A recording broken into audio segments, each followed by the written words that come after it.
I don't think anybody realizes it.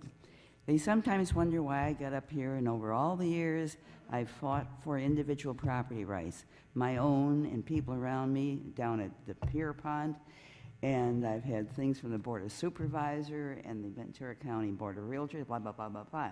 So they say to me, how did you ever get to this point in your life, Helen, that you are up there fighting for people and trying to help them and save their homes?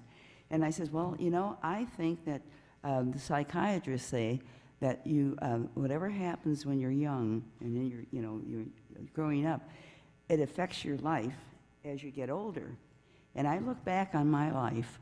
My father was an immigrant. He came from Switzerland, came here in 1917, and he was an educated chef, and he was 27 years old.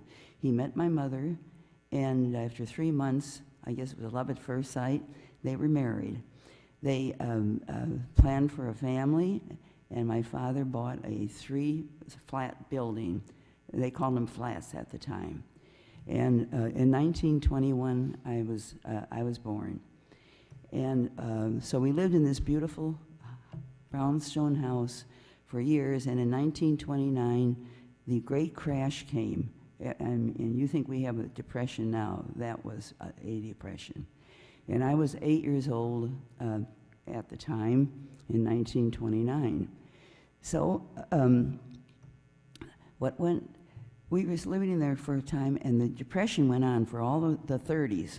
And in 1937, we were sitting around the dining room table, and we had been notified that our house had been foreclosed on because in the Depression, people couldn't afford the rent and they moved out. And I sat around the table with my father, and tears rolling down his cheeks and crying, and I never forgot that. And I said, nobody is ever going to steal my house from me. They're not going to steal from people. They're going to do the right thing, and they're going to do unto others as they would like being done to them.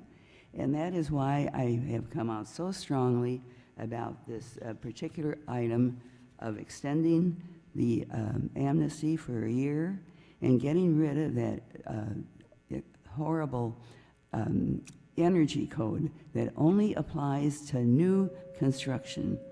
So take this to heart and do unto others that you would have them do unto you, and you'll have not only a beautiful Christmas season, but you'll have a better life. Thank you, Helen. Camille Harris, and Camille has